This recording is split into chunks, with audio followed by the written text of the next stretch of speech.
March 8th, 2024. This is when I ended up leaving for my big bike trip around eastern Canada. I would end up crossing about 6 Canadian provinces and 3 American states. I left when I was 18 years old and it was still winter, so it was quite cold. I ended up having snowstorms, staying at strangers' houses, and even got to see a total solar eclipse. There was so much more that happened. Here is my experience of biking about 7,000 kilometers around eastern Canada.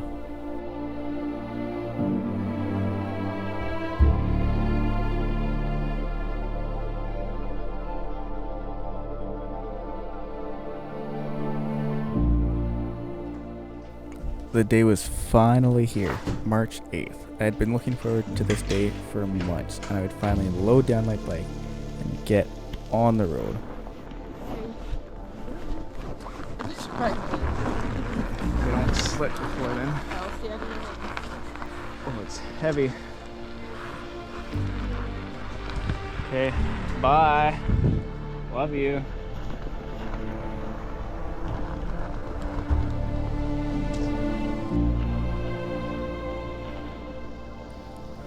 Leaving home, it was still very much winter. That would be one of the biggest challenges for the first little bit of the trip. For the first day, I would pass through Beausejour and I would head toward the White Shell in Manitoba. The first night, it got to negative 18 degrees, but I would just have to deal with it as it was only the first day.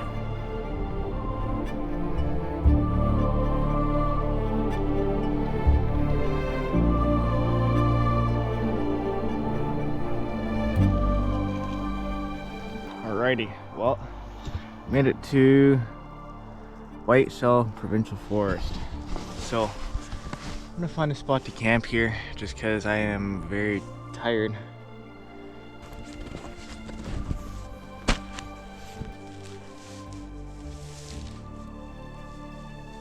Alrighty, well, I'm up. Didn't sleep very well, but hoping it's a better day today.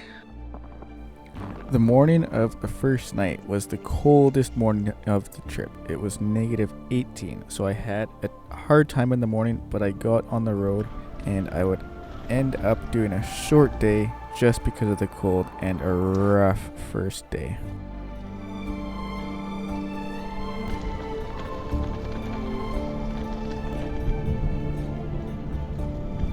Alright, well, decided to do a really shorter day, probably one of the shortest days I've ever done while biking, but there's a bike. I mainly just want to camp in the White Shell for a night because it's very nice day, and yeah, that's the main reason.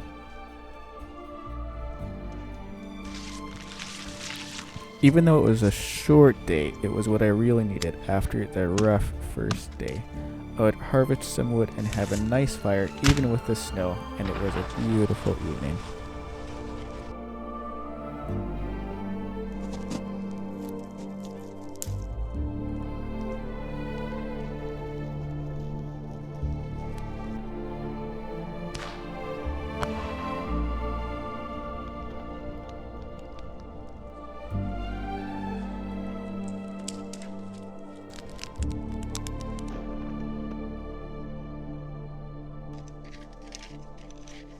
Day 3 would be quite an exciting day as I would make it past the Ontario border, the next province of the trip. However, before that I would have to bike through the rest of the White Shell to get there. It's Caddy Lake. Camped there with my family before. This is the furthest east that I've driven.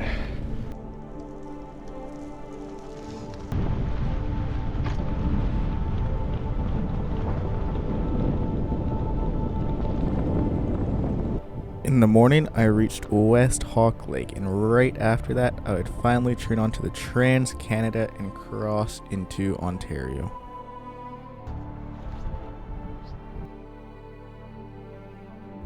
After crossing into Ontario, I would make my way to the first town, which was Kenora. Shortly after Kenora, I would end up getting to the intersection of Highway 17 and Highway 71. I would end up turning down Highway 71 and take that all the way eventually to Fort Frances.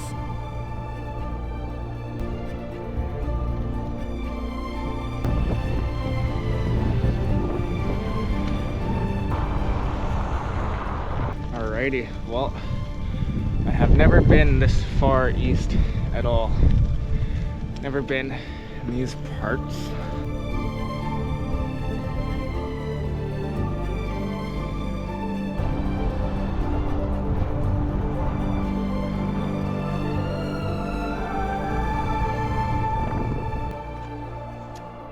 Alrighty, well, found a spot here, a little bit off of the highway.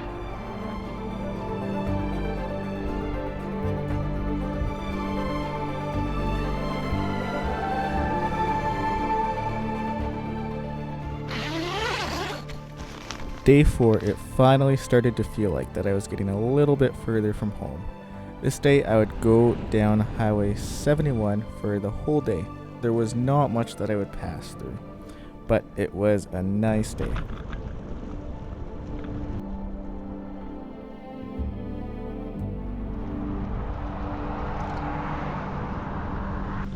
Well, I'm gonna guess this is a bigger hill just because there's 2 lanes, so we'll see about that.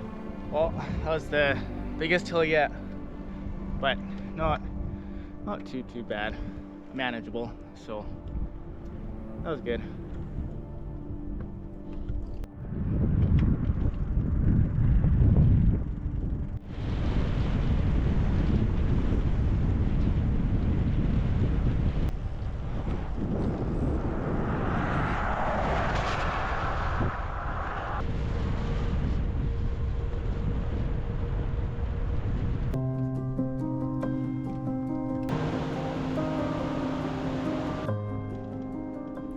As the day went on, it started to slowly get flatter, and that evening I found a beautiful spot to camp right by some old buildings, and the sunset was beautiful. Alrighty, well, I found a spot to camp here. It's a very nice spot right by this little house, and pretty good view, so the sunset is going to be pretty good, I think.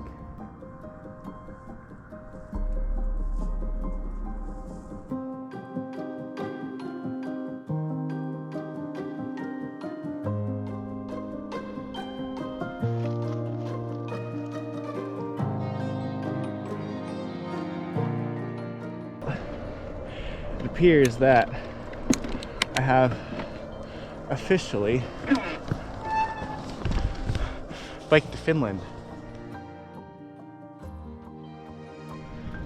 A couple of deer in that field down there. It's pretty nice. Day 5 was a pretty big day. I would pass through a small town of Emo before eventually getting to Fort Frances. From Fort Frances, I had decided that I would cross into the United States. I did this because I was looking at northern Lake Superior and it would be a little bit colder, so I would gamble my guess and hope that it would be a little bit warmer, and I would take southern Lake Superior route through America. Alrighty, well, it's Fort Frances. So I'm gonna cross the border soon, but I need to get a couple things done before that, so I'll do that here.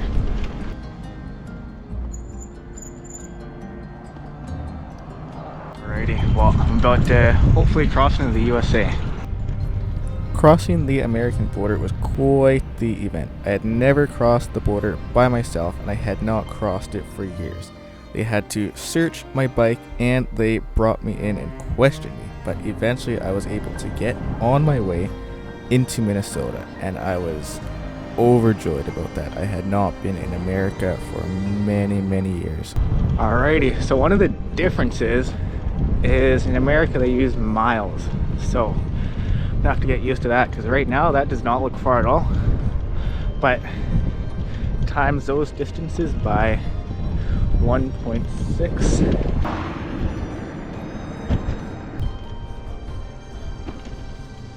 through Minnesota, I would end up taking Highway 53 until I would eventually reach Duluth in a couple days. But I thought it was really cool biking through America, a whole different country, which I had never done before. Well, this is where I had my tent last night, just on the edge of the forest here. It's a not too bad of a spot. No frost in the morning on the tent. My boots weren't frozen, so kind of liked it. Alrighty, here it is, loaded down. Day 6 was a pretty good day. In the morning I went through a small town where I ended up buying a map of Minnesota, and the person at the gas station was curious where I was going as well. The highway was pretty good with a nice wide shoulder, and it eventually even turned into divided highway. The two bigger towns that I passed through, Cook and Virginia, were the first kind of feeling of a bigger town America that I had been in, which was pretty neat, but it was a pretty nice day. Alrighty, Cook, Minnesota. It's kind of cool.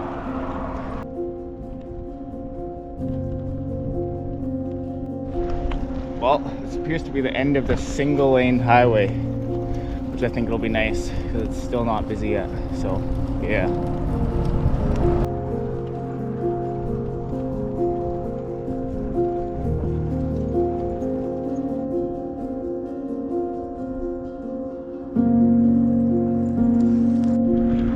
There's some wind turbines over there, a whole bunch of them up on the hill.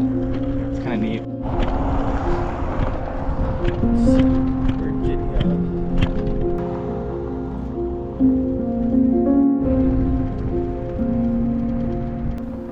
Going into Virginia, it was pretty cool to see all the different stores that Canada does not have. Coming out of Virginia, I saw a big mine, which I was not expecting, and shortly after that, I found a spot to settle for the night.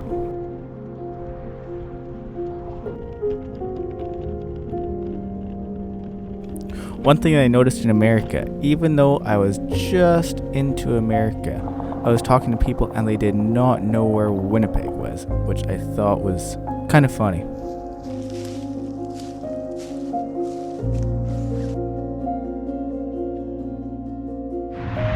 Alrighty, well, it's the morning now. It was a rougher night just because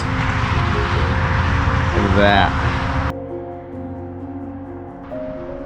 Day 7 was quite the eventful day. Today I would make it to Duluth, and in Duluth I would end up stopping at a bike shop to get my brakes done as they were not doing very well. And after that, my plan was to continue down Highway 53. However, something happened that made me change my plans. Riding into Duluth, though, was beautiful as I saw the first views of Lake Superior, which is the first time I had seen any of the Great Lakes. I ended up going to the bike shop and getting my brakes fixed. They were able to fix the brakes right away, and the guy there suggested that I take this one bridge crossing into Wisconsin, as the other was an interstate, and you cannot bike on interstates. So he said that I should take the shoulder on the bridge. I wasn't sure how I'd get onto the walkway anyways, so I took the shoulder, but that changed things a little bit.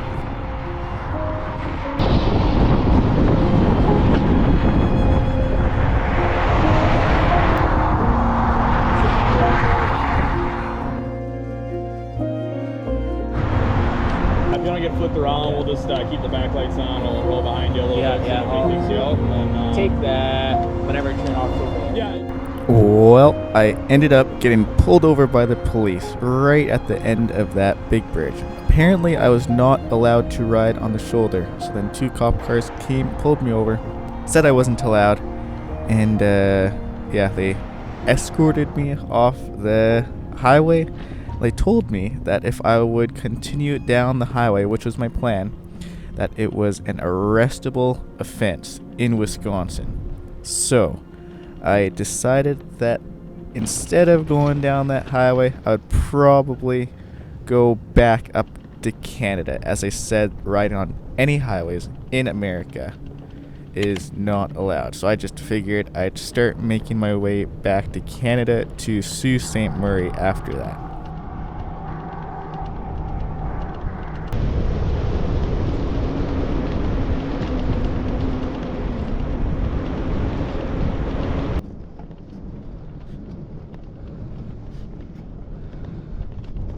Alrighty, this is my setup for tonight. It's a sunset, near the end of sunset.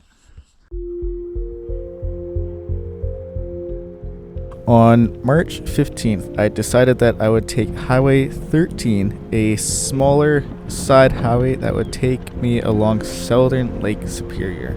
So from this, I was still deciding what I would do and if I would go back up to Canada or if I would go through Michigan taking smaller highways. But this was a beautiful highway and I was able to get some pretty good views of Lake Superior. Well, this is Lake Superior. It is massive.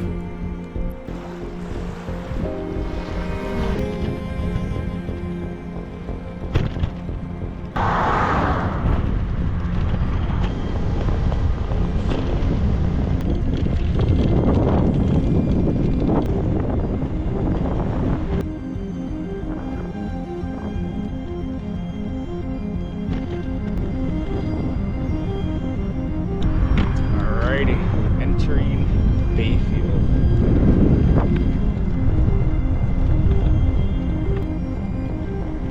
Biking along Highway 13 was beautiful. I eventually got to the town of Bayfield, and a little bit outside of that, I started to look for a spot to camp. And I found a spot just on a little trail, which I was hoping that nobody would necessarily come by that evening. Well, not ideal, but I am camped on a trail.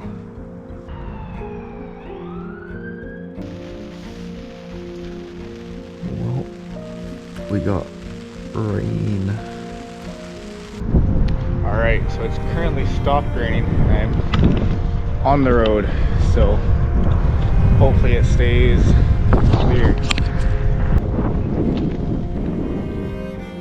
Well, day 9 was another pretty eventful day. I had reached the end of Highway 13 and eventually turned east down Highway 2.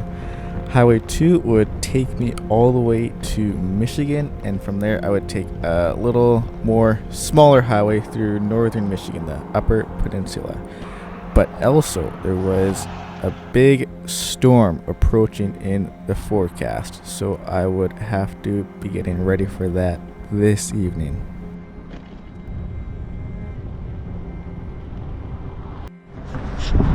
It is Michigan. That's the third state.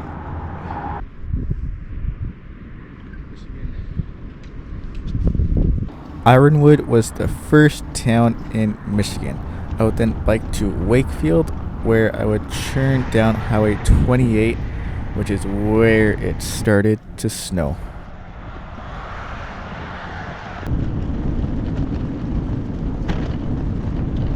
Well, this appears to be the start of the storm, so we'll see just how bad it gets.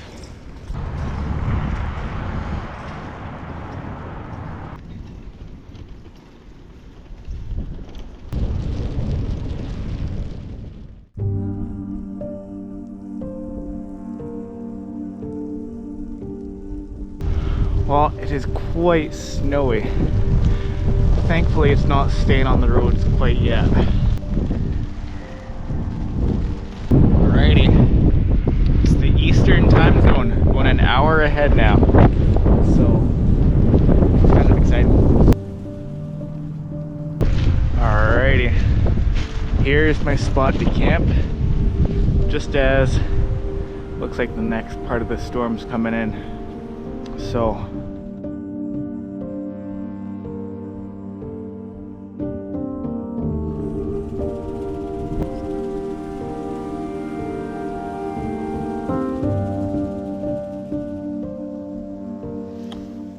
Well, it has snowed a couple inches.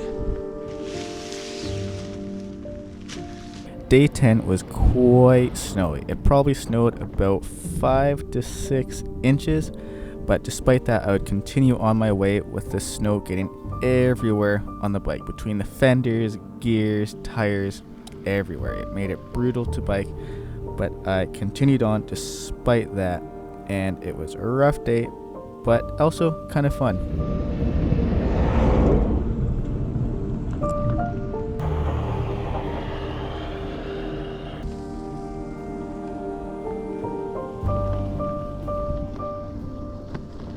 It is still going strong.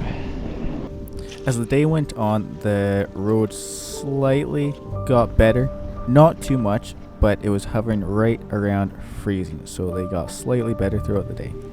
Eventually, I made it to Highway 41, and a little bit later, nearing the end of the day, something that I did not expect at all and had never happened before happened.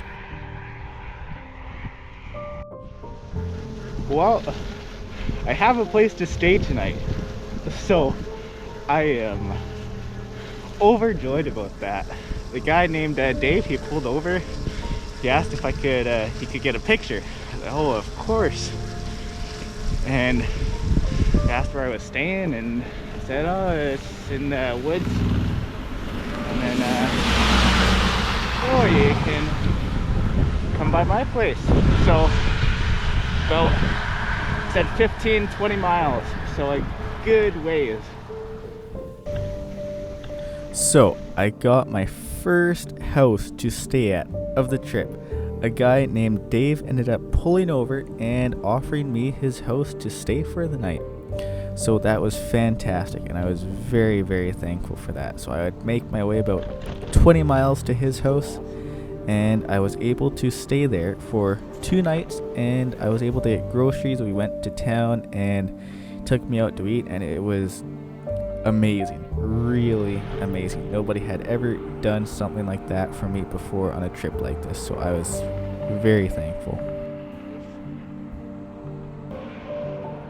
When I finally got back on the road, I would continue down Highway 41 combined with Highway 28 and make my way through Marquette, and I continued down Highway 41. I was planning to take Highway 28, however, because the highways were combined, I did not notice that Highway 28 went off. So I rode all the way to Highway 2, kind of Upper Lake, Michigan, which I did not mean to do, but that evening I found a very nice spot to camp, and it was a great day for riding. It was really a great day to get back on the road after the first rest day.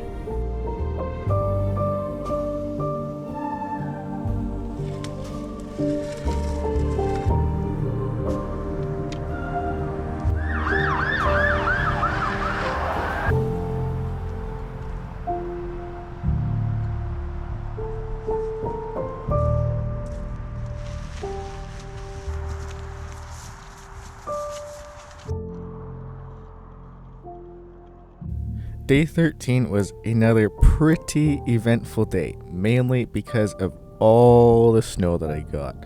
It was another snowstorm today. It was a lot more patchier storms. I'm not sure if that would be the right word for it, but that was a big part of it. And I also got to stand on the shore of Lake Michigan, which was the second Great Lake that I got to see.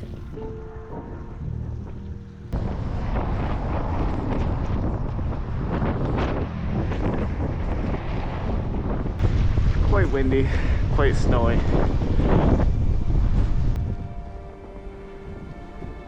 This is crazy.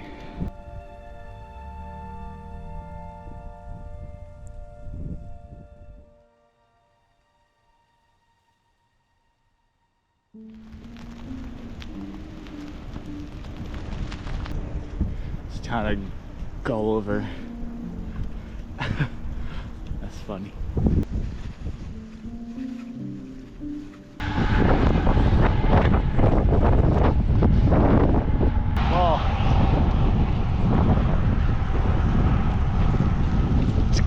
craziest snow.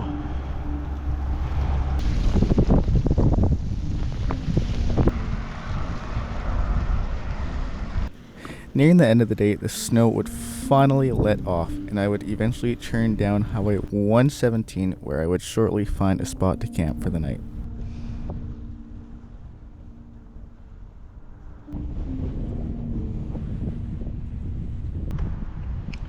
Well, found a spot.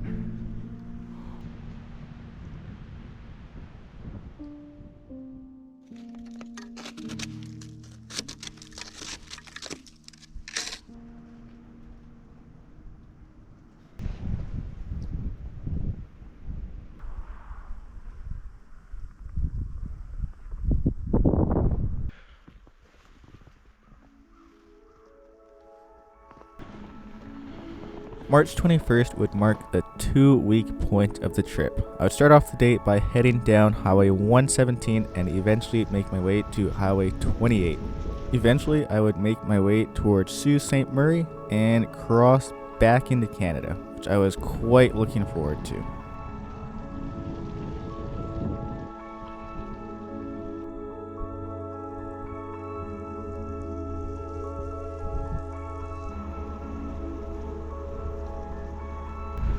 Well, paradise would be left.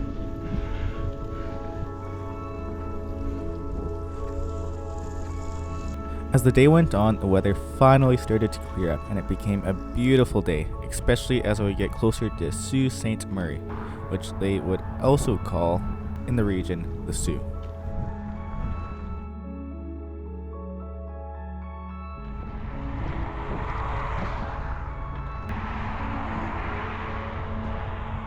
Nearing the later parts of the day, I would finally reach the American side of Sault Ste. Marie. From there, I would cross this big bridge across the America-Canada border and get back into Canada on the Canadian side of Sault Ste. Marie.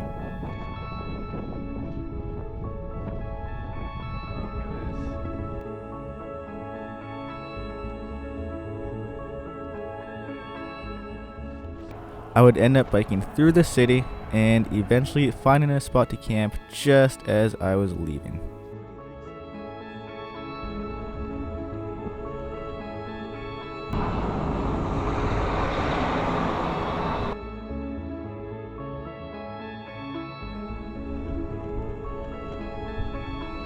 Alrighty, found a spot just off the Highway 17.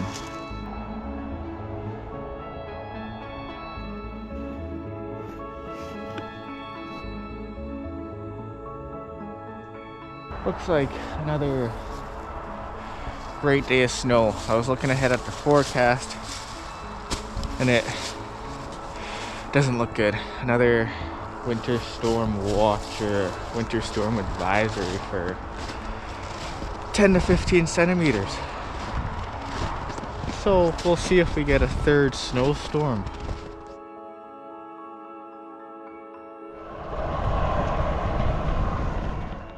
The first day getting back into Canada was definitely not the best day. We had a winter storm advisory and it snowed quite a bit throughout the day. Even got pulled over by the police again just to make sure I was okay. But nearing the end of the day, things really took a turn for the worst, supposedly. Well, at that gas station, I went to fill up some water and whatever. Right before that, a woman talked to me and was like, "Are you still like a cool person?" "Oh, thank you." Went to fill up the water and then came back. Don't know if it was her or not, but probably was. But I came back and there was $9 just sitting on my gloves when I got back.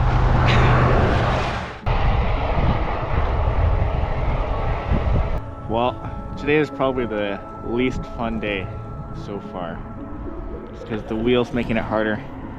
Pretty much headwind the whole day and snow.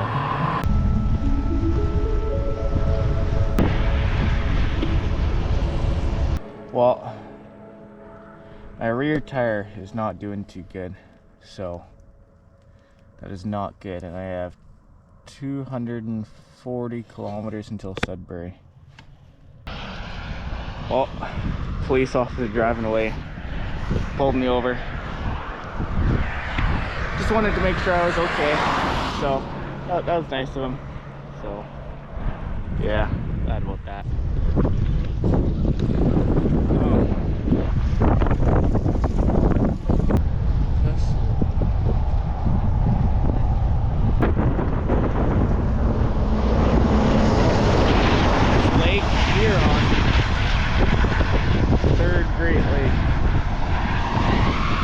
Well, quite the predicament. This tire ain't doing so well. I'll show you. Do that. Is extremely difficult to bike. So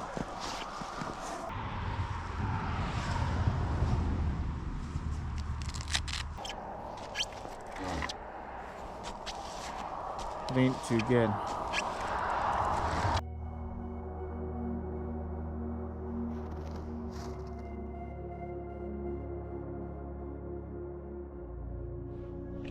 Well, what I'm gonna try to take off the back brake disc part. So I'm gonna have no back brakes. My front brakes aren't good. So I'm gonna try it out. This did not work, which I really thought it would. So try taking off the fender now. Not sure if that'll work. Well, I was in a pretty tough situation there. I tried biking a couple hundred meters in the morning and it was not feasible at all to try to get to Sudbury. So I was on the side of the road trying to figure something out, really no clue what I was going to do. However, after maybe 20 minutes to half hour after being on the side of the road, a family on their way to church ended up pulling over and offering their help to me. So next thing I knew it, I was in people's cars who I had not met before. I had no clue who they were, supposedly driving to church, and they said that I could stay at their place as long as I wanted. They ended up driving me to the bike shop in Elliott Lake, and they were driving to Sudbury anyways, so I ended up staying there for 5 days up until they would drive to Sudbury. So it was a real lifesaver. Probably the best possible situation that could have come out of that. It was probably one of the biggest highlights of the trip, staying there for 5 days. I did not get much videos or photos of any of that, just because, well, some things you just don't have that from that. But it was really amazing staying with the Posnicks for a couple days. So that was one of the highlights of the trip. Well, it's my last day here. I've been here for about 5 days or something, I think, so quite a few days, but it's finally my last night and I'll get on my way tomorrow. But it has been just absolutely amazing here. Their whole family has just been great to me. I've had so many awesome meals and everything, so I mean, it's been fantastic. I have this kind of place here that I've been staying and have all my stuff packed up here and whatever, and nice fire to keep the place going. But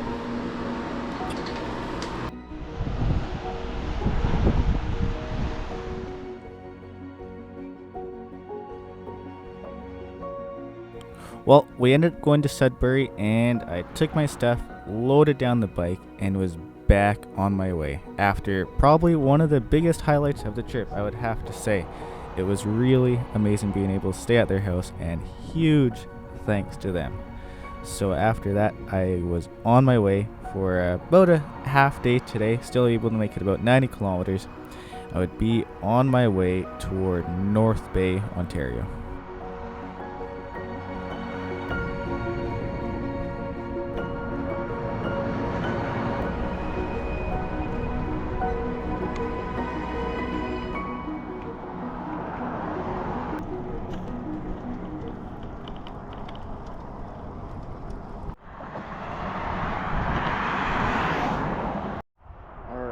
Well, here I am. I think I'm gonna camp right here, right beside the tracks, just because it's flat, not too wet. I tried to go in there, but my shoes or my boots got absolutely soaked.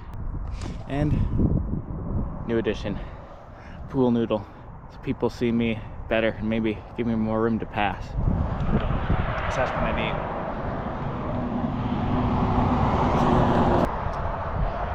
Here it is, our first night back.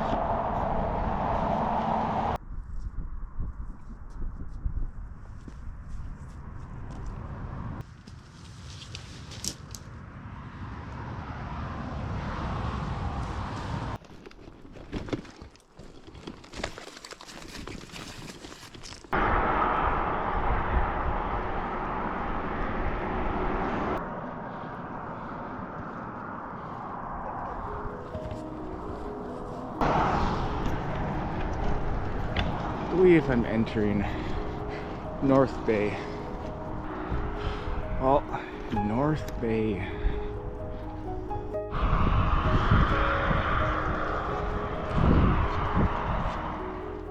Well, in the morning I would pass through the city of North Bay. It was a pretty big city, and I would make my way through it. And after that I would reach a junction that would either go toward Ottawa or Toronto. I decided that I would take the highway toward Ottawa and pass by Toronto at some other point during this trip. Well, just got stopped by 2 police cars again. So 4th time being pulled over.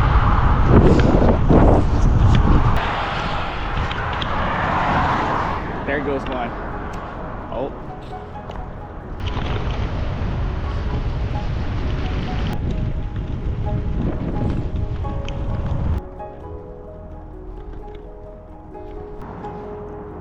Found this. I would eventually reach the town of Ottawa. I'm not quite sure how it's pronounced, but I'll say Ottawa. Once I would reach there, I would follow the Ottawa River, and that would take me pretty much all the way to the capital of Canada, Ottawa.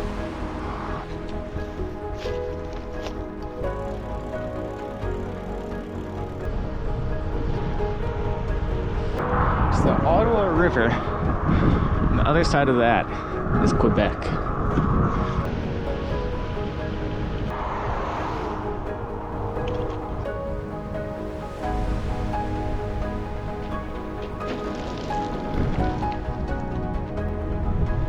I believe this is the first big downhill sign.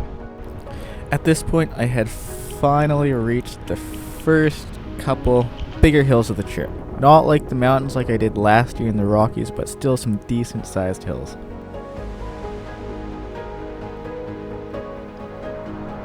Well, here's the setup for today. It's quite nice. Well, taking everything down now.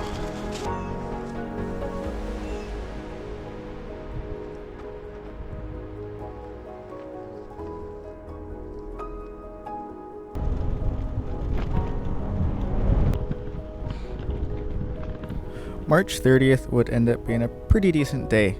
I didn't pass by too many places. There were a number of small towns in Ontario that I would pass through, but nearing the end of the day, I would eventually turn down Highway 653, which would take me across the Ottawa River, and I would enter Quebec for the very first time. So it was quite exciting, And one of the big things in Quebec is it is all French speaking, and I do not speak any French. Well, it's a beautiful day out. The nicest I've had since before all that snow and stuff, so best weather in like a week or two.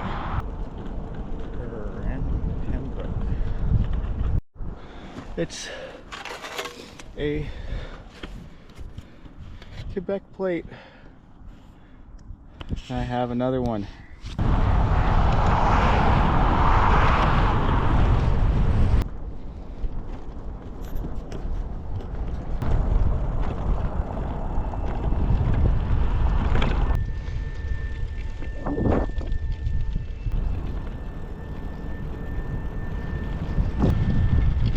Across this bridge is Quebec.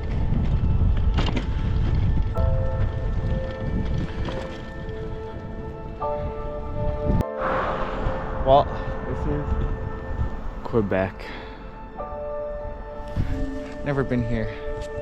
Hopefully the language barrier isn't too bad.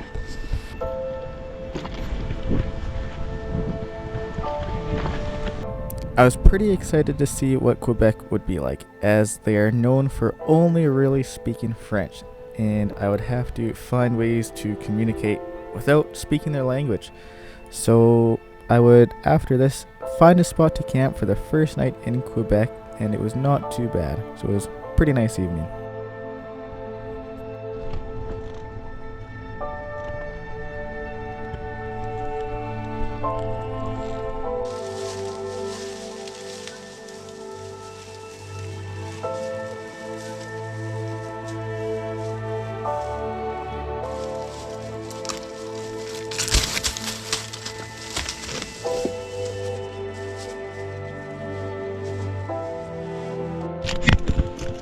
Well, I got this aero bar in that small town just leaving Ontario, so I've been looking forward to this.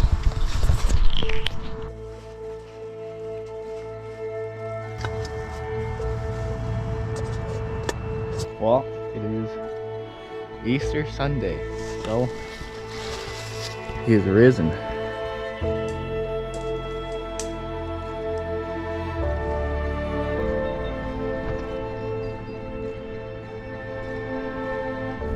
Well, Sunday, March 31st was Easter, and today it was a beautiful morning, and after a little bit I would make my way towards Ottawa, the capital of Canada. I found it pretty cool to bike through there. I would just briefly cross back into Ontario and I would go see Parliament Hill, which is where our country is ran. So I would do that today, and it was a pretty good day. Here's Ottawa and see Parliament.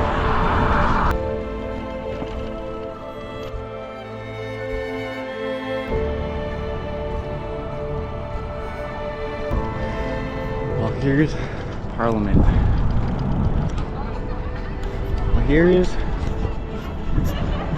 Parliament, I think what it is, but it is pretty neat.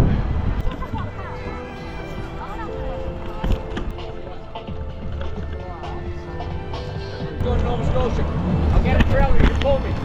Oh! Are you going there? Yeah, Nova Scotia. Riding through downtown Ottawa was quite something. It was the biggest city so far of the trip. There were lots of people. And I would bike through the city and eventually make my way back across the river to Quebec. I'd pass through the Quebec side of the city and finally get back on the highway and find a spot for that evening.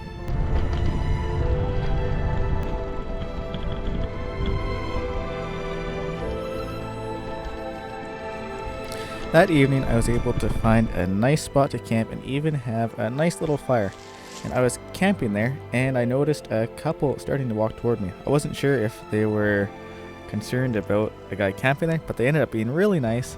A French couple, because it's Quebec, they spoke enough English, so that was pretty nice. And they gave me 2 cans of bubbly, so that was fantastic. Really made my night there.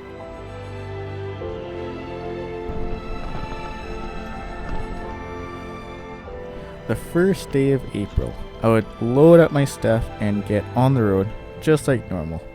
I would bike along still the Ottawa River today up until just before Montreal, and I would bike through Montreal on the next day, as Montreal would be a big city, massive city.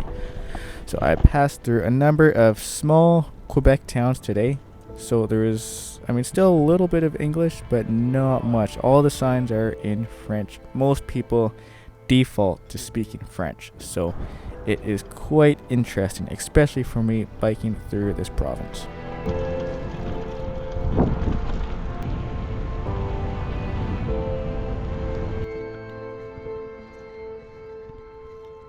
Alrighty, well, here's my spot for tonight. Cooking up some more oatmeal.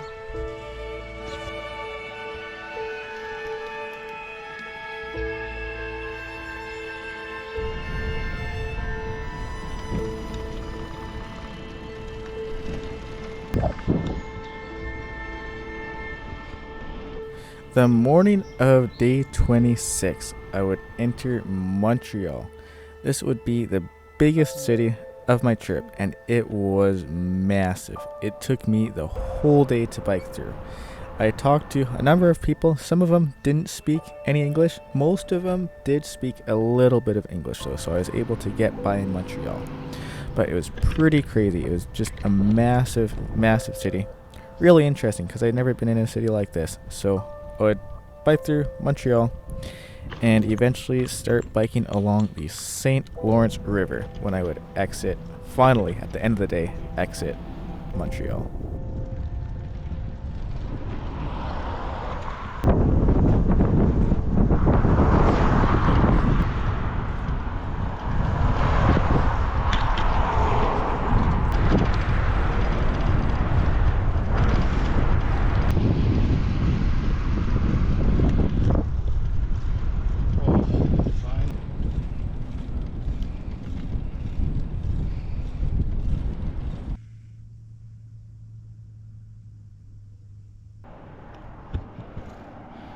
Nice sunset.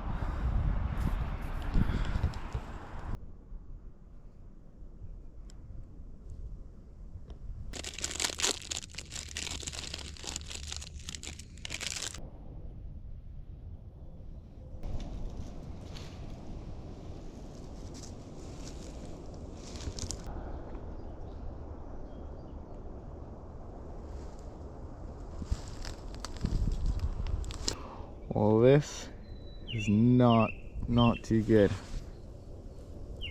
15 to 20 centimeters between tonight and tomorrow night. Well, today would be a bit of a rougher day with all the headwind that I had. It was decent headwind. However, I would try to make my way to a town called Saint Ignace de Loyola. From there, they had a ferry across the St. Lawrence River, which I would take, and a little bit after that, because of the bit of a rougher day and the incoming snow, I would set up camp a little bit earlier. I found a nice spot and was able to settle for the night and decide what I would do for tomorrow, based on how much snow we got.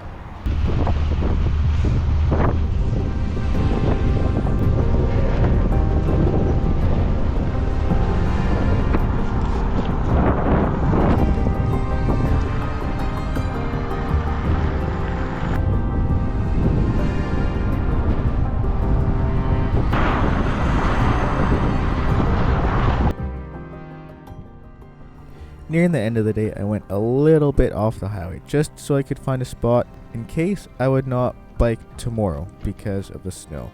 But I found a nice spot off in the woods somewhere, and I would end up having a nice little fire and overall having a pretty nice evening.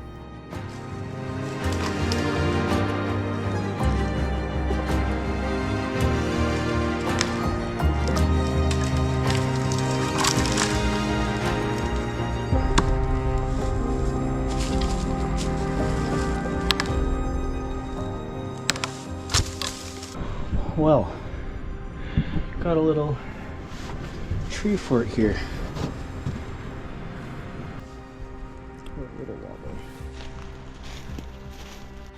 Well, I just harvested this wood here. Nice hatchet, really nice. Glad I bought it before the trip, and if I need more wood, I mean, there's lots around. That tree house is right over there, so it's kind of neat.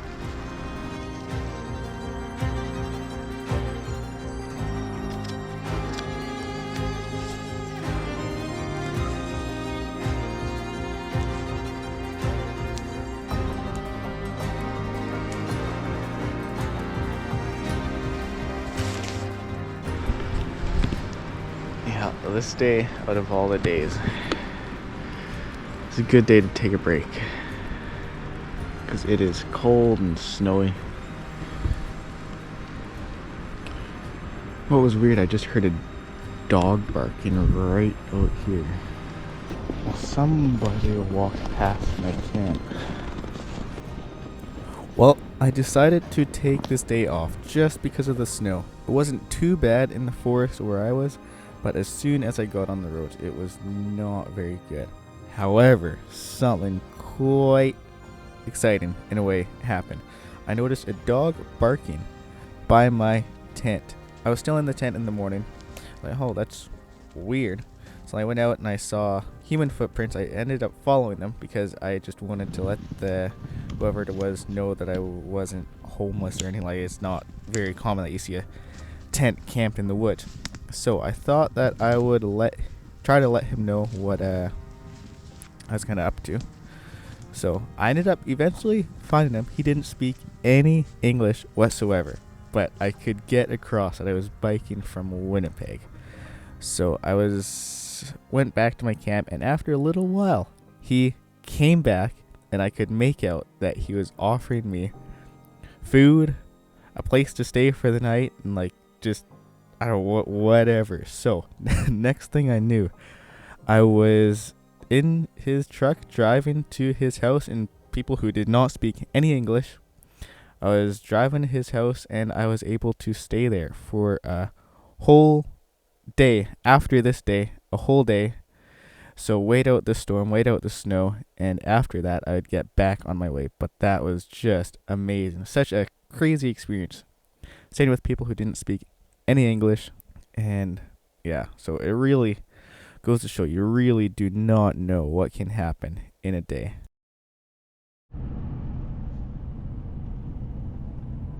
Just discovered an issue. Got that and that. All the other ones seem to be good. Well, after staying there for a whole day, I would get back on my way. They ended up driving me to the nearest town of Drummondville just because, from what I could make out, they were saying it was a little bit risky taking that highway. So I had decided that I would go more through southern Quebec.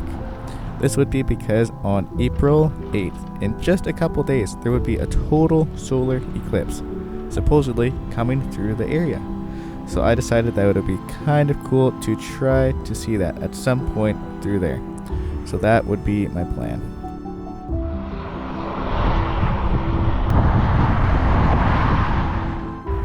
Another thing about Quebec is you are not allowed to bike on any of the main highways. This means you cannot bike on the Trans-Canada. You have to take only the smaller highways pretty much through the whole province. So often there's not the best shoulder as there would be on the bigger highways, but I found it pretty neat for the most part, being able to take the smaller highways and go off the main roads. Alright, well, I'm gonna camp in here tonight just because it'll give me shelter from the rain/snow that's gonna come in for probably a little bit here.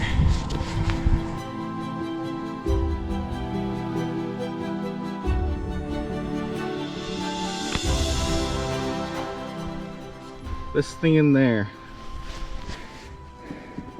came out, causing it so this pedal is able to just slide out pretty much.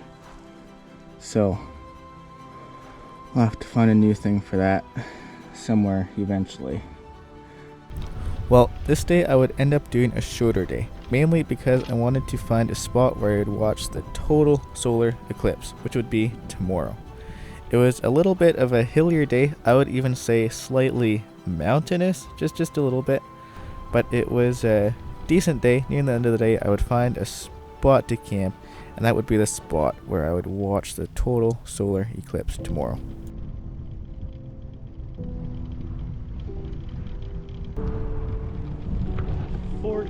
%.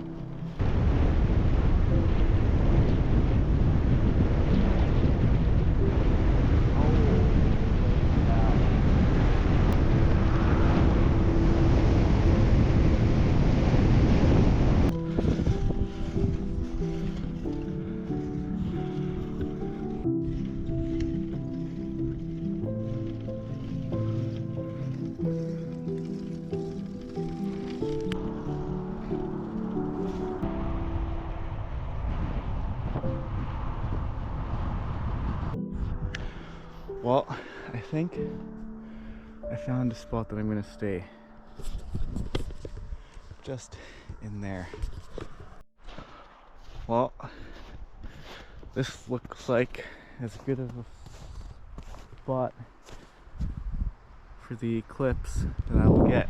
I estimate the sun will be about there, maybe, because it's about 1 o'clock now, and I'm pretty much dead in the center of that path of totality.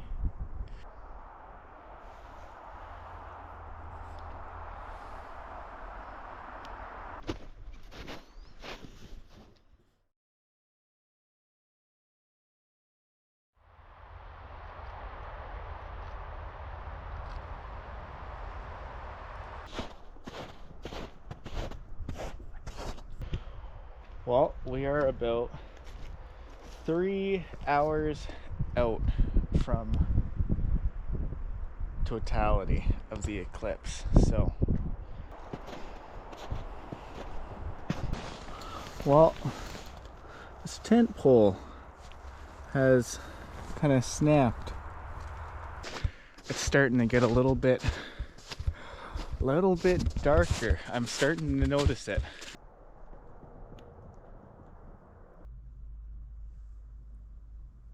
Well, it is getting noticeably dimmer now. It's kind of becoming eerie in a way. Notice the shadows are like, look at that. They're getting all sharp and stuff. Well, things are starting to change. It's kind of like, I don't know if you can really notice it, but it's kind of getting to be an eerie kind of lighting. Well, this is just wild. It's gotten significantly dimmer out. My shadow is like just sharp.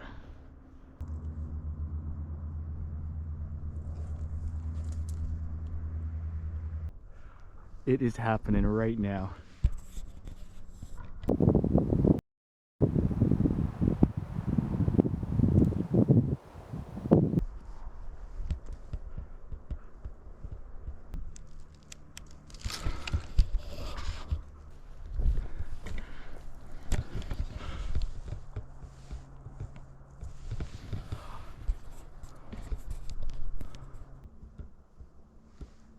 You can see the stars.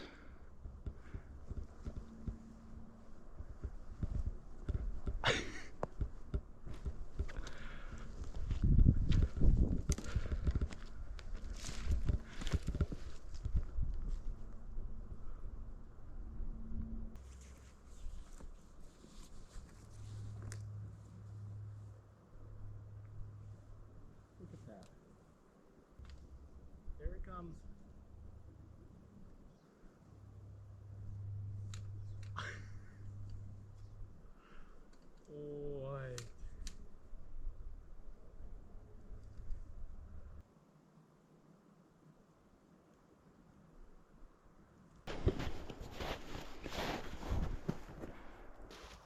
one of my new little things that I like to try to do is axe throwing. So, it's gotten a little bit better.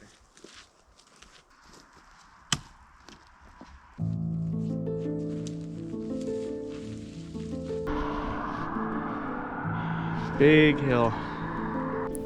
In the morning of April 9th, I would get back on my way. I had a couple pretty decent hills, especially in the morning, but eventually I would make my way to the small town of Woburn.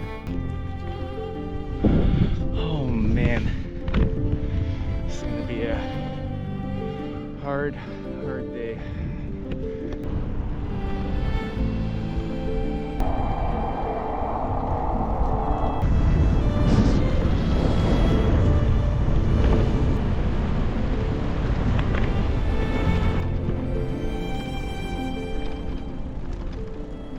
Well, what do you know? I've got a place to stay once I get to Halifax. I met a couple who was from there, here seeing the eclipse. Started talking a little bit, so that's just awesome. Halifax. So, I mean, I love that. It's awesome.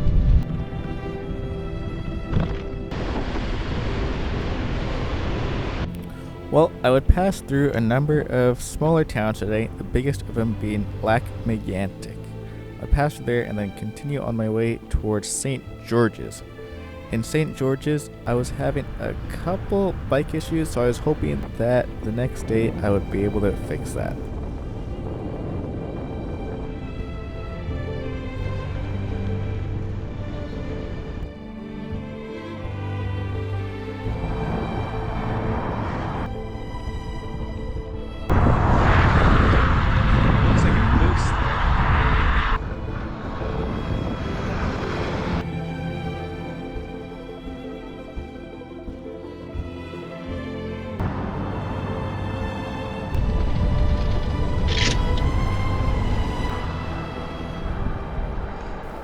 On day 34, I would make my way to the town of St. George's.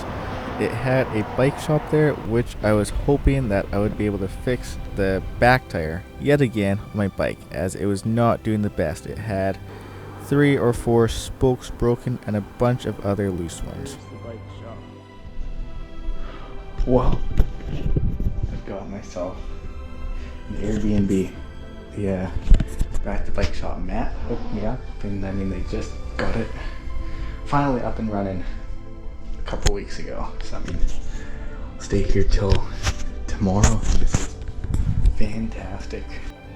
Well, the guy at the bike shop, whose name was Matt, was able to hook me up with an Airbnb for $40 off. They had just got it up and running about a week or two before that. So he was able to get my bike ready for the very next day, and I was able to have yet another decent rest in St. George's, which is pretty nice. Alright, well, about to go down, hopefully get my bike and head on to the next part of the trip. Hopefully, I've been making a lot of stops recently, so hopefully that's kind of done and I can get on my way here. Well, I was able to get on my way and start heading down Highway 173. I would take this nearly the whole day, although near the end of the day it started to rain quite a bit. Well, it's quite a beautiful landscape here. So, yeah.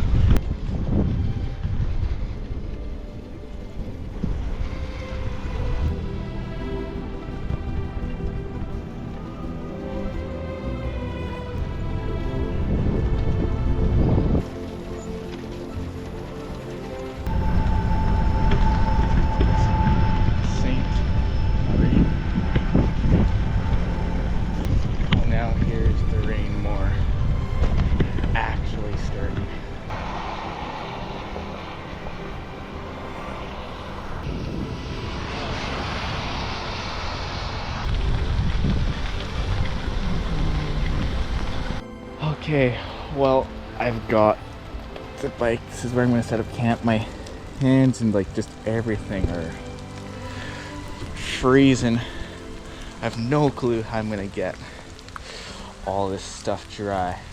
So I mean, it's not looking too good, but I'm hoping I can get, hopefully the tent's dry. I know I had my hoodie back there, my toque, my jacket, so that's also not looking too good for me. Should have seen that coming.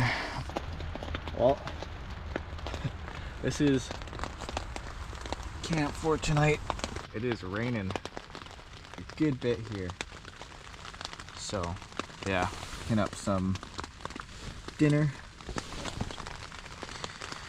and if it's still this bad tomorrow, I'll figure out what I do. But jacket, waterproof, so happy about that.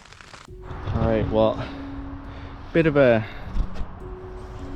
later start here, a lot later than normal, but I just want to make it past all this rain, so hopefully it's not as bad today. I don't think it's supposed to be.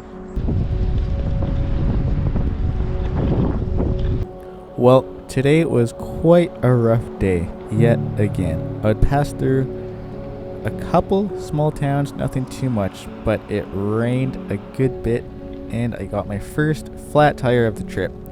Before and after the flat tire, I was noticing that my back tire yet again was not doing very well. It would wobble lots, and it would also rub on the fenders and brakes, making it quite difficult. I was able to make a temporary solution, but I would have to stop in Quebec City yet again to try to figure out to fix it, and to take it to yet another bike shop and hope that they could fix it.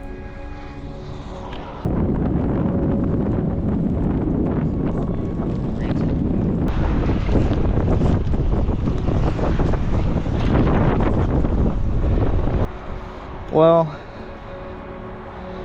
it ain't looking too good yet.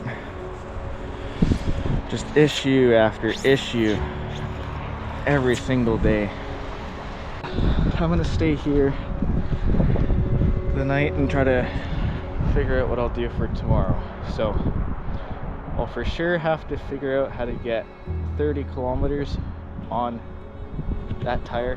It might be doable. It's gonna be a rough 30 kilometers, and then there's a couple options from there. So yeah.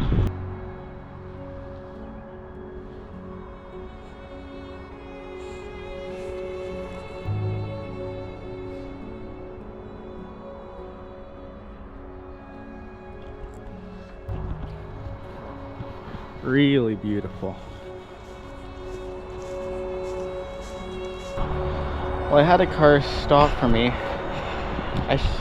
She asked if I would be okay. I said I probably would be, but in hindsight, probably would have been nice to get some help, because I thought that I didn't have any issues, but now it appears that I have a flat tire. So pumping it up, it just deflates. A lot of spike issues with an amazing view. So yeah.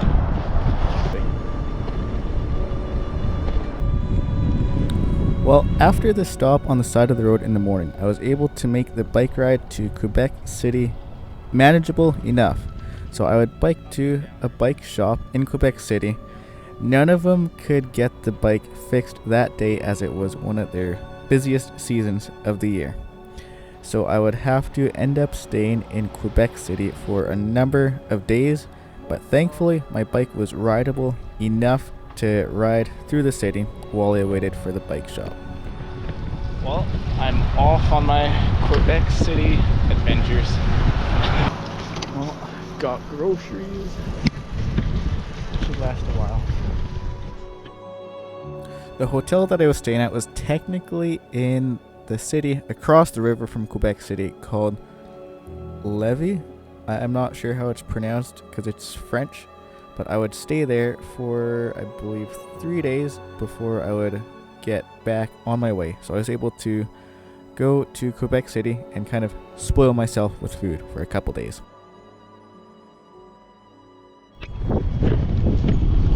Alrighty, well, I'm gonna go to Quebec City, which is over there.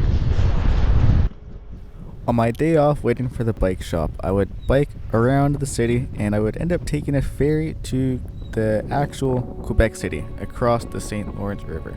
It was a very, very cool city to see, and I'm glad that I got to see all the things there are to see in the city, and then I would come back later in the day and just relax at the hotel.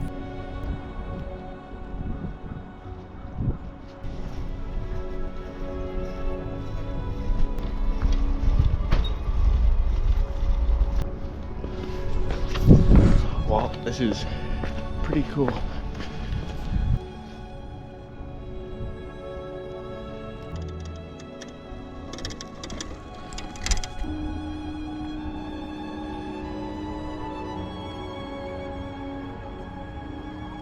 Being in Quebec City was pretty cool. It reminded me kind of what I would imagine some of the streets of Europe to be like. I've never been to Europe, but this Quebec City is how I would kind of imagine how it would be.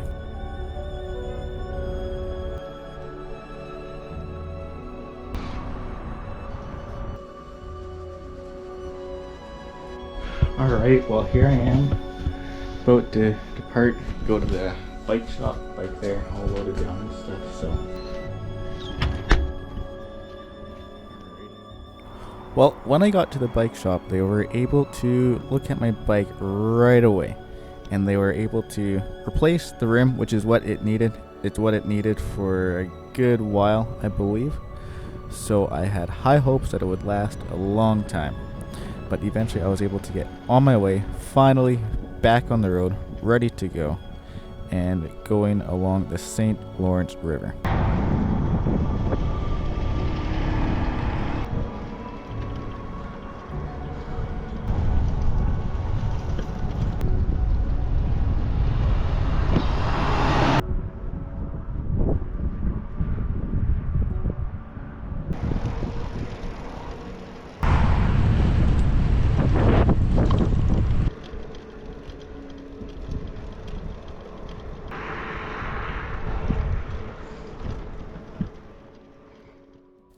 This had finally felt like the first enjoyable day in quite a while, as the wind was not bad, there were not too many hills, the weather was good, and I had beautiful views.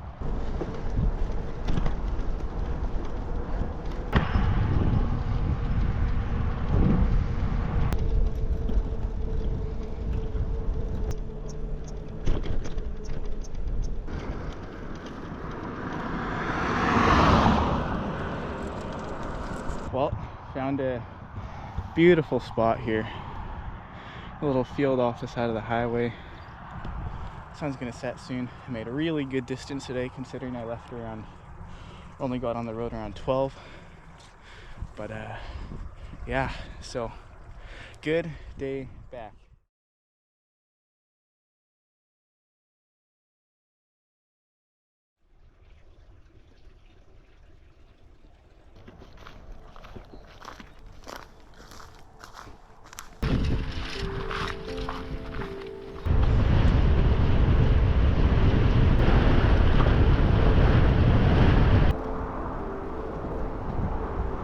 Well, day 40 would be my last day in Quebec, which I was kind of looking forward to. I had been in Quebec for a little bit longer than I thought. I would take Highway 230 until I would reach 289, and 289 would take me into New Brunswick, which would be the next day. But it was a pretty decent day, nothing too bad happened.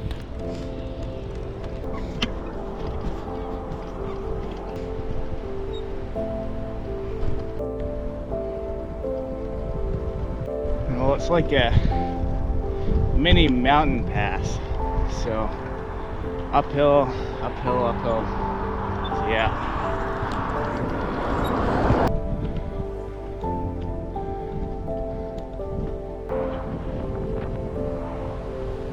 Well, Well, we got a little bit of snow coming down.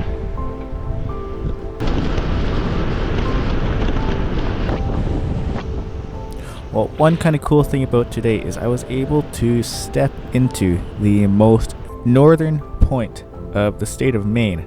So technically, it was kind of the fourth state of the trip, but I only stepped in and then went back into the Quebec side. But it was kind of neat.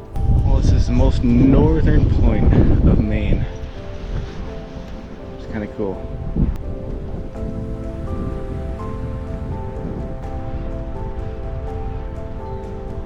Well, I found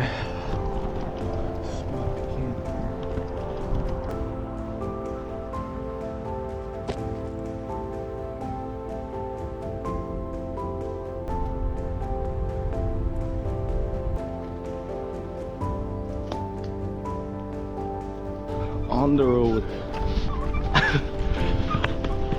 Let's go. New Brunswick today. Well, today was a pretty big day. I would cross into the next province of the trip, New Brunswick, and entering the Maritimes, next part of Canada. I would go down the small side highway up until the town of Edmundston in New Brunswick, and from there I would finally get back onto the Trans-Canada and take that nearly the whole way through New Brunswick. So it was a pretty amazing day. New Brunswick. So crazy. Entering New Brunswick, the landscape was beautiful. So I really enjoyed that. The fact of being in the next province was great, and it was also finally getting to be more English than French, which was kind of nice.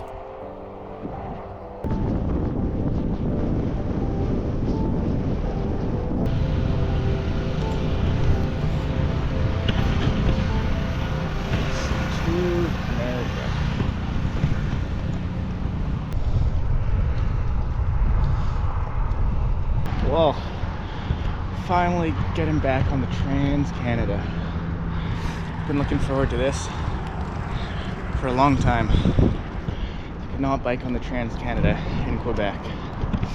So, yeah.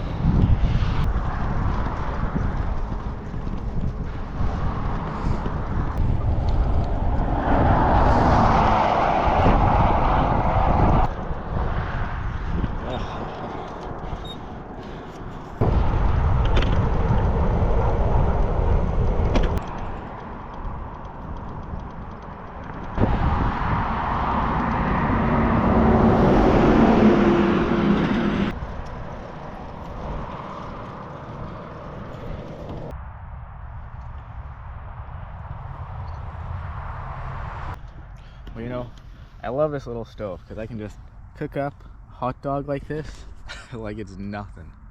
So I mean, food after a day of biking is just tastes so much better. But yeah.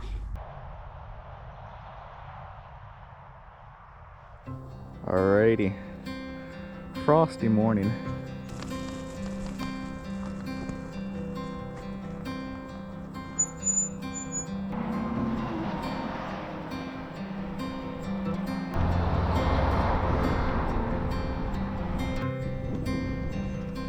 Well, I got some good shoes, I got tons of food and stuff, so, and a very kind old man gave me a $20 bill, so, that's so nice.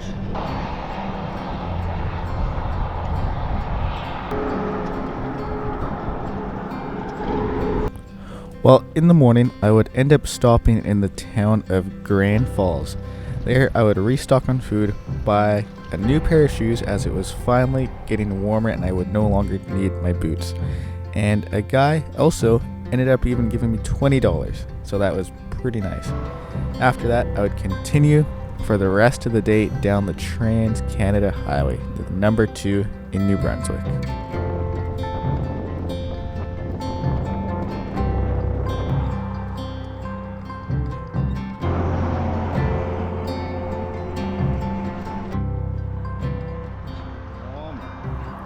I was able to make it all the way to the slightly bigger town of Woodstock. Shortly after that, I would find a spot to camp and have a nice, beautiful evening all to myself, able to start a nice little fire and just enjoy that.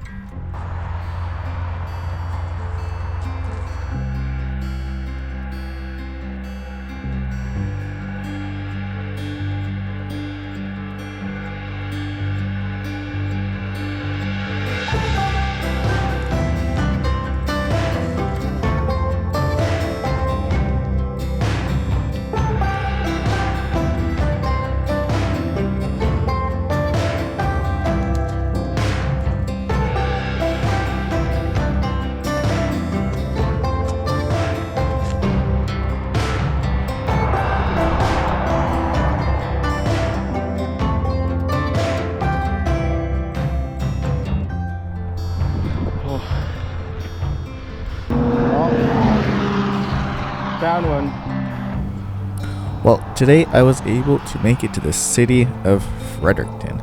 It is the capital of New Brunswick. I went through town and I stayed in there a little bit, not too long, and then I would continue on my way through a couple other smaller towns today and then eventually find a nice spot to camp.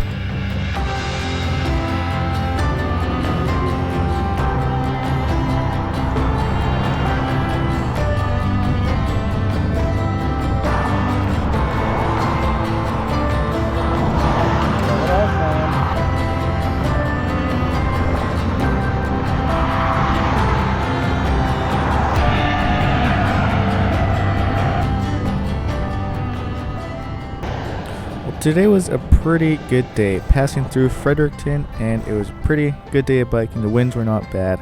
I was able to find a nice spot to camp. However, the forecast had it for lots of rain tomorrow, so it could make for an interesting next day.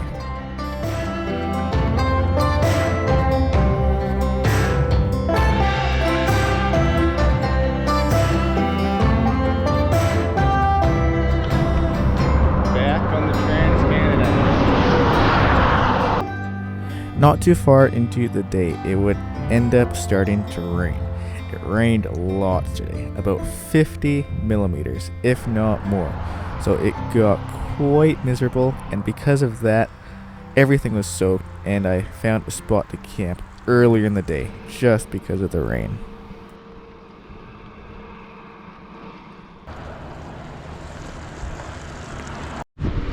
Well, something not quite like I've had happen before happened. I was biking along, a car honked for me. Quite a few cars honking whatever, a couple each day. But noticed that car kind of pulling over on the side of the highway. But as they got closer, he started to move, and we had a conversation while he was driving with his hazards on, and that was pretty great. I tried to catch his name. I think it was James. I think so, but it's a little bit hard to hear, but that was pretty cool.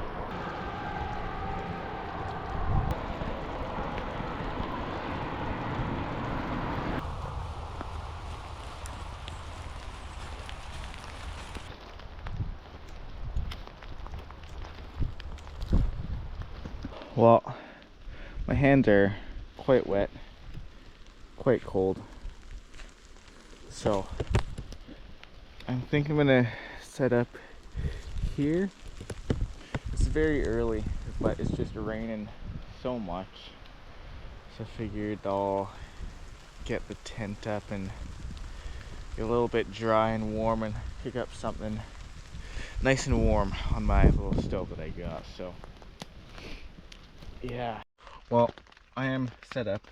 I am happy I did a shorter day for this because it just seems no sign to stopping.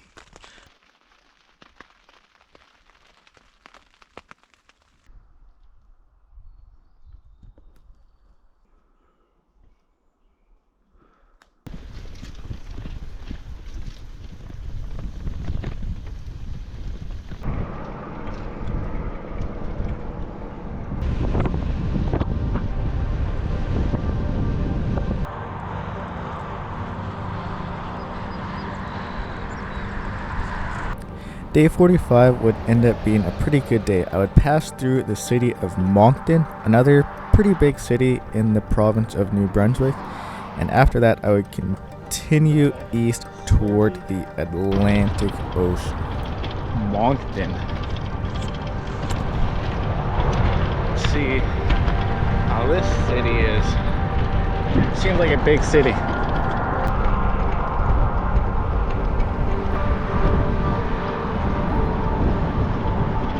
Alrighty, I'm going to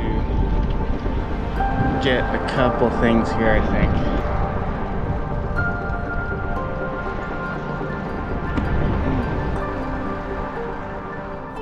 Shortly after the city of Moncton, I would turn down Highway 15.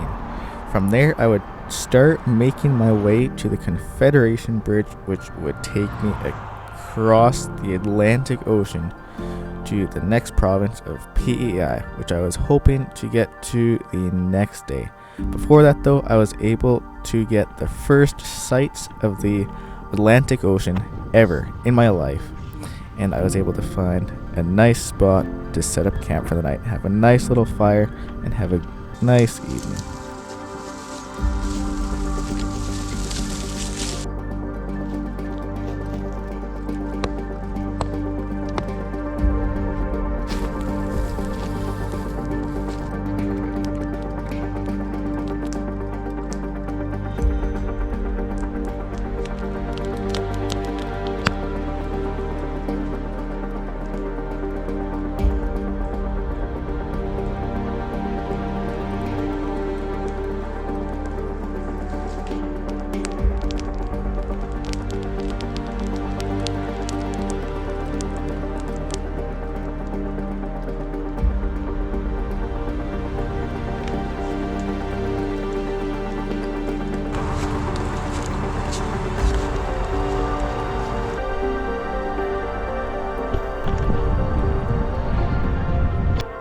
April 22nd was a pretty good day.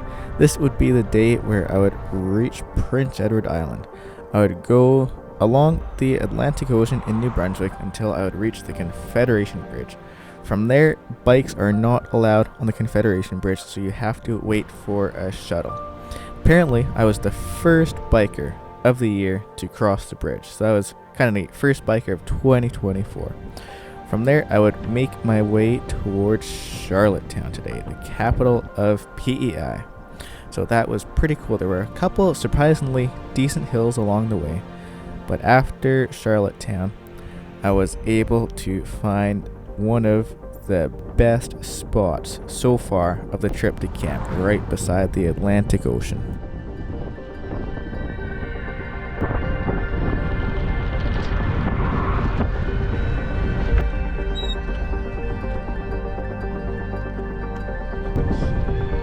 Beautiful. This is Charlottetown right up here. That is pretty neat.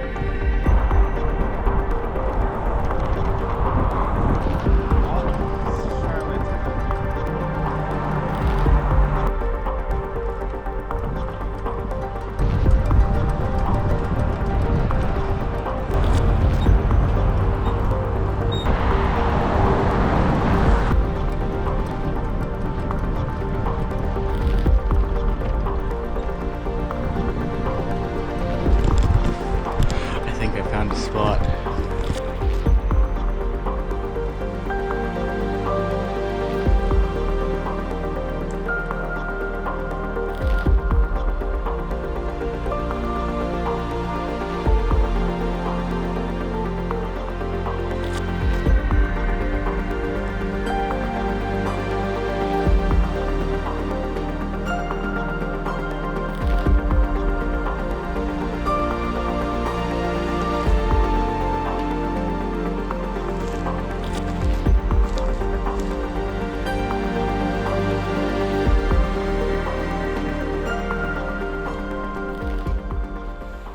I woke up to a beautiful frosty morning right by the Atlantic Ocean.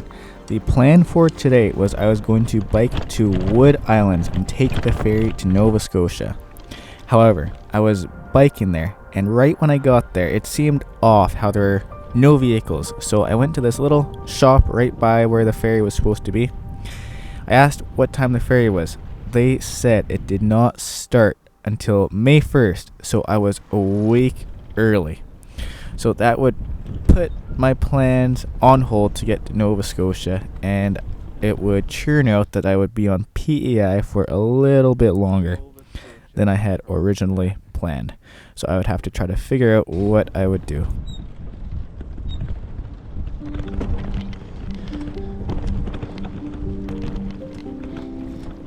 Because of the change in plans, I decided that I would go down Highway 4 and eventually turn down Highway 17 on the east coast of Prince Edward Island. From there, I would just find a spot to camp for the night and try to figure out my next new plan. I'd end up finding an amazing spot to camp on the beach on Panmure Provincial Park Island.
Today was a pretty good day. I would finally have a plan, and in the morning I would pass through the small town of Montague and restock on food.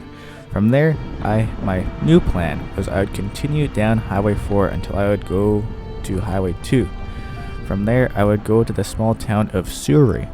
From there, they have a 5-hour ferry ride to the Magdalen Islands. They're part of Quebec Islands in the middle of the Gulf of St. Lawrence.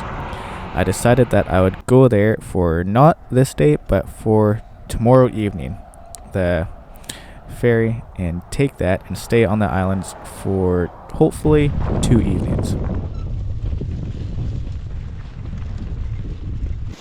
Well, because I only have to be in Souris tomorrow by 12, I am gonna get a spot to camp early today, 20 kilometers out, just so, I don't know, I'm not scrambling to find a spot closer to town later today. So, very short day, but I might be able to have a nice fire here or something. But we will see.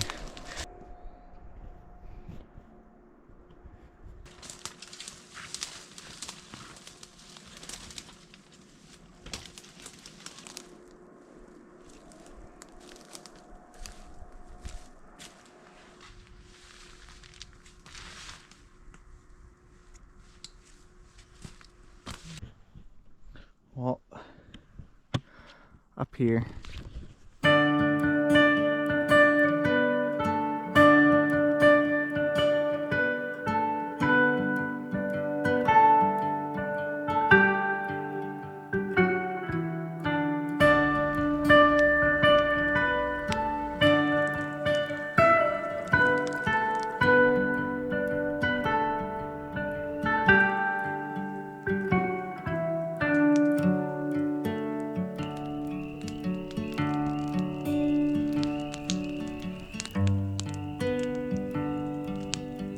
alrighty.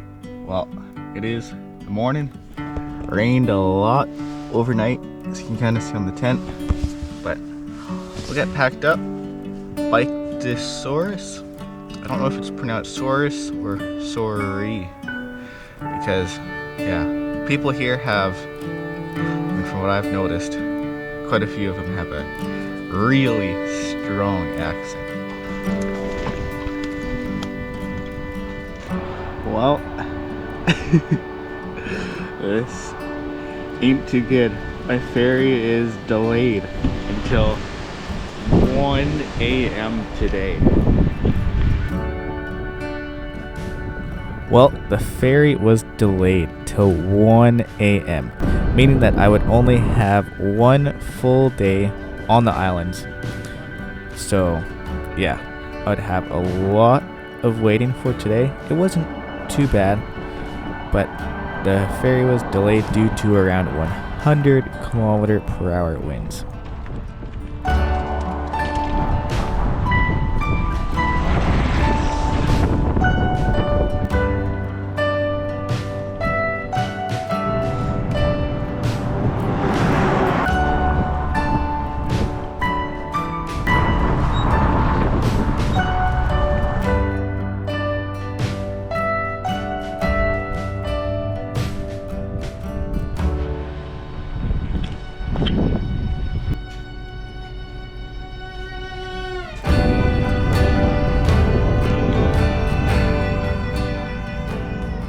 Well, I was eventually able to get on the ferry around 1 a.m. I took the 5-hour ferry ride. I was able to get a little bit of sleep. I did not sleep very well, and I was eventually able to get onto the Magdalen Islands, and they were beautiful. I've never been in a place quite like this. The whole time I was on the islands, I was able to have an amazing view of the ocean. There were beautiful beaches, colorful houses. It was all French still because it's technically a part of Quebec, but it was really amazing being able to experience all of that.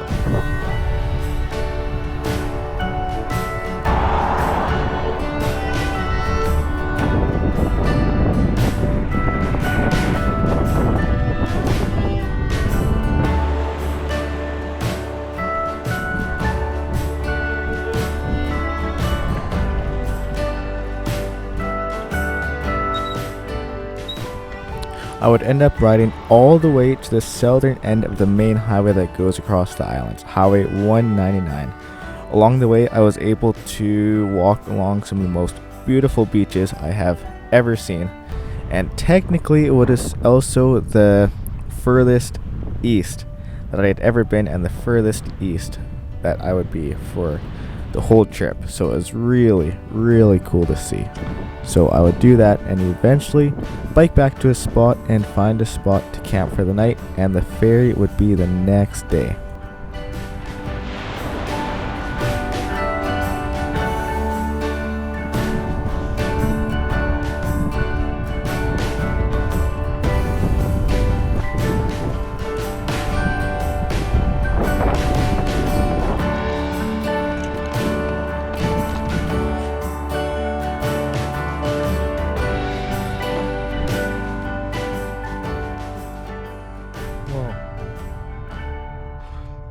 Just had a nice little nap for a couple hours.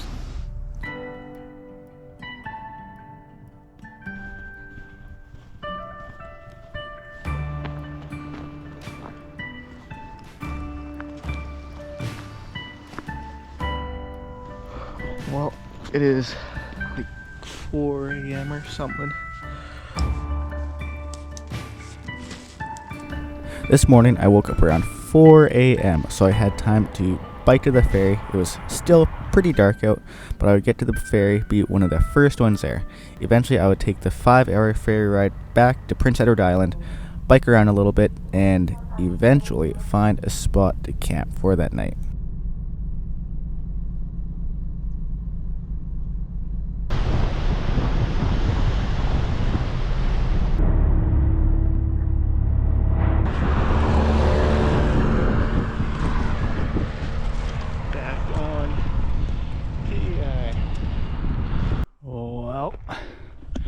New Zealand.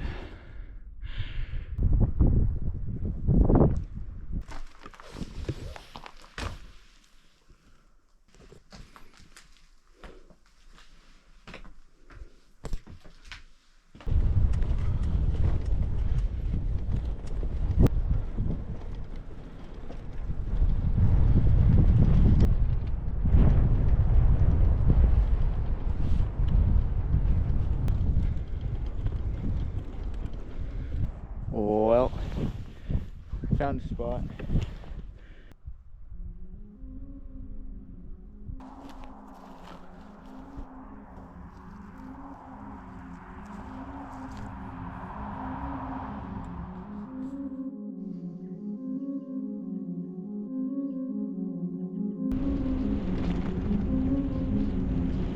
At this point, I had decided that I would try to make my way back to Charlottetown and from there go back to the Confederation Bridge. However, on my way to Charlottetown, I ran into a couple issues that changed up what I was going to do today.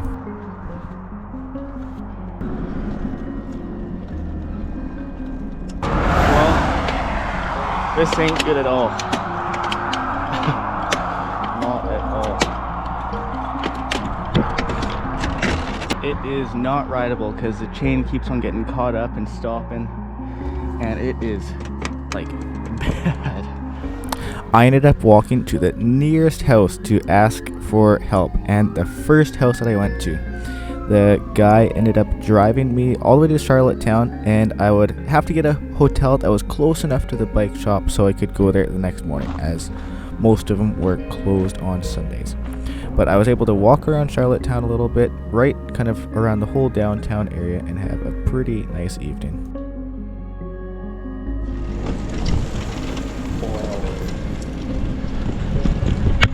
Look at that.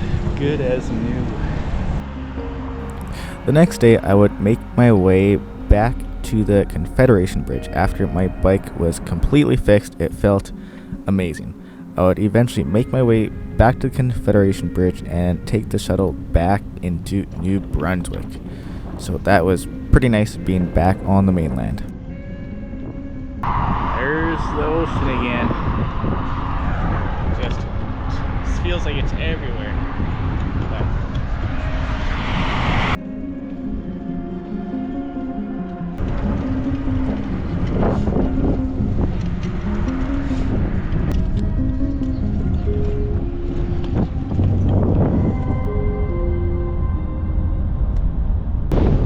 Back on the road, and yeah, the guy said that I was the first biker of the season and the second biker of the season, so that's kind of neat. Nova Scotia 49, so I was able to find a nice spot to camp that night off of some random ATV trail or something like that. So I was able to set up camp and have a nice fire, roast some hot dogs, and it would be my last night back in New Brunswick before I would get into Nova Scotia.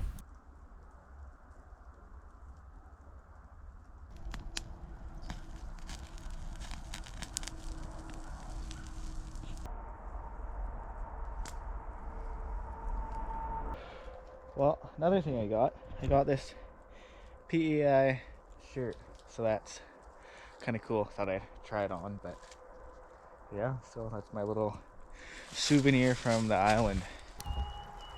Oh, waking up and it's snowing on the last day of April.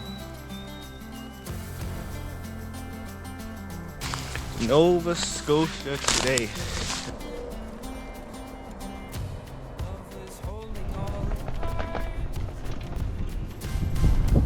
Well, today was quite an exciting day as I would finally reach the last new province of the trip, Nova Scotia. Well,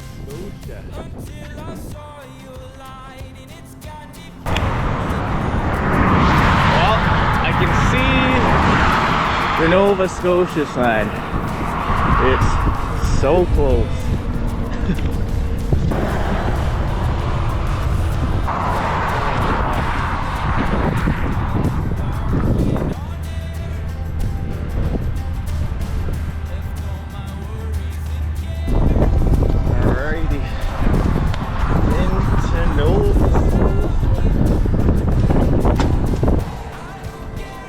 Shortly after crossing the Nova Scotia border, I would cross through the town of Amherst before continuing down the 104 Trans-Canada Highway into Nova Scotia.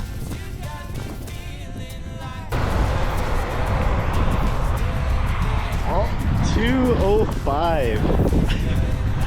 I am really getting close. I mean, 200 kilometers is still a long way, but comparative, that is just crazy.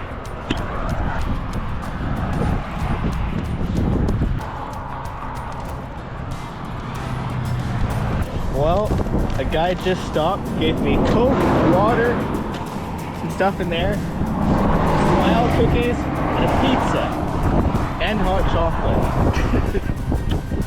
Like, he just gave me a whole day's worth of stuff.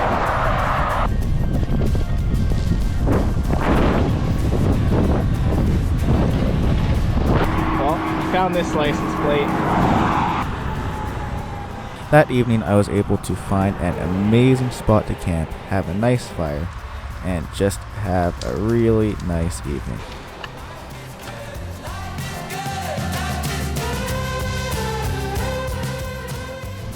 Oh, climb to the top of this tree. It's all the way at the top of that.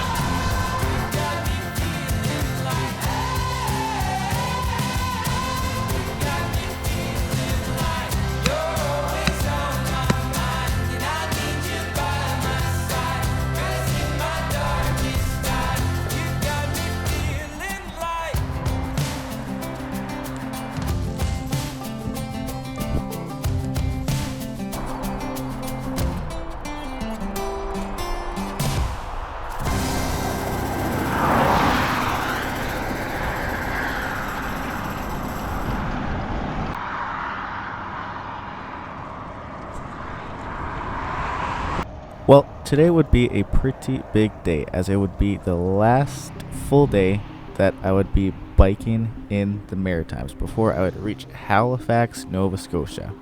Once I would reach Halifax, what I had decided to do, I had booked a flight from Halifax to Toronto, and I would bike the rest of the way back home from Toronto. So that was my plan. So I would be in Halifax for a couple days, waiting for my flight and getting everything ready.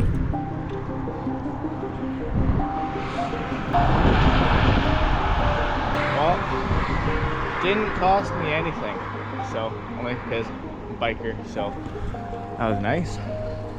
Today I would make my way over the Quebec Pass, and from there eventually make it to the city of Truro and turn down Highway 102.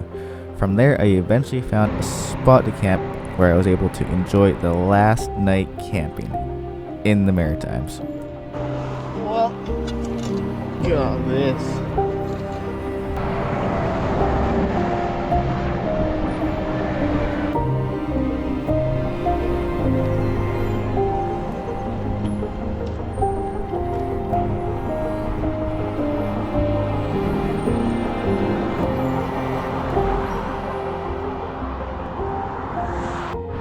Well, this highway's a little bit sketchy.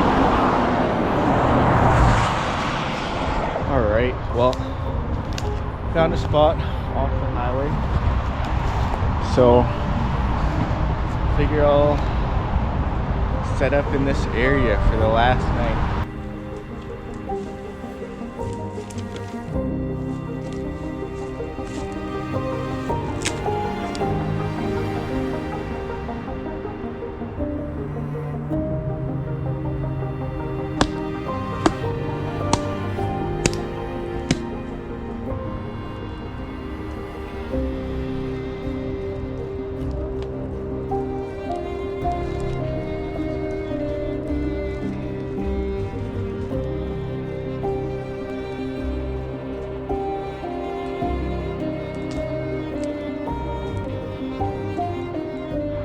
Alright, this is the last time I'll be loading up my bike in the Maritimes for who knows how long, maybe even ever. Well, today was, probably one of the biggest days of the trip, as I was make it to Halifax, Nova Scotia. This would be the kind of end the furthest destination of my trip. In Halifax, I ended up staying with Vincent and Maude. I had met them in Quebec, and they said once I get to Halifax that I could stay with them. So I'm very thankful for that, and it was great being able to stay there. So I would make it to Halifax today and start getting ready for my flight, which would be in a couple days.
Made it to Halifax. That's crazy. Well, I will be staying with a couple that I met back in Quebec for the next couple days, so very thankful for them. So, very thankful. So that should be pretty nice.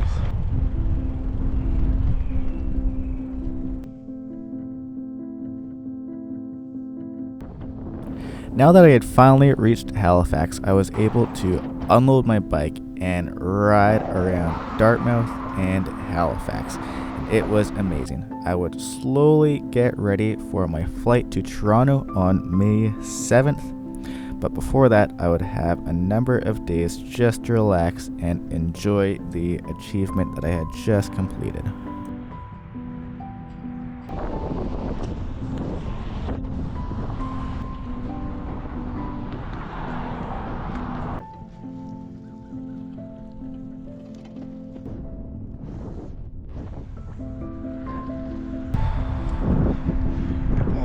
Possibly the last ride in Halifax. So, yeah.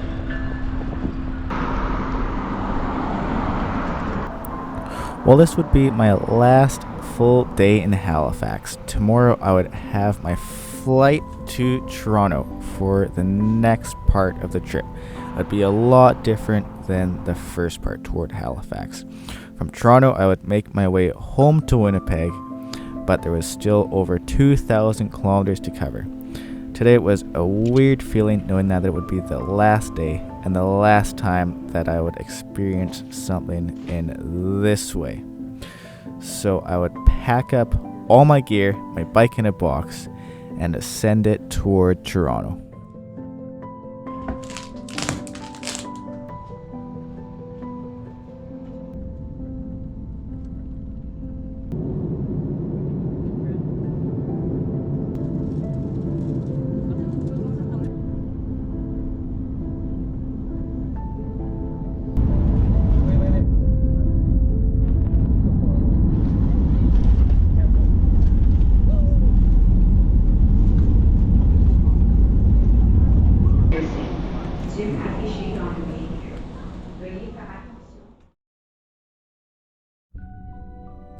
Welp, I was at Toronto and ready to get onto the next part of my trip. So much had happened during the first part, and after the flight it felt like it would be a lot different. It finally felt like summer and that I would not have to worry about winter anymore. It was crazy to think that I had just biked across eastern Canada, haven't seen my family in months, and have traveled thousands of kilometers all alone by bike. Some people may ask why I decided to leave in winter. Before the trip, I probably would have said something like I wanted the challenge or the adventure of it, but I really was not quite sure. However, as I got into the trip, I was more and more glad that I left early. If it wasn't for that, I wouldn't have got to meet all the people that I did and get all the experiences that I did. I got to see and experience so many things in a way that pretty much nobody else gets to see them, especially at my age. Going into the next part of the trip will be quite exciting, seeing all the new places, meeting even more people, all while on this big bike trip. This has been the first part of my trip across Eastern Canada.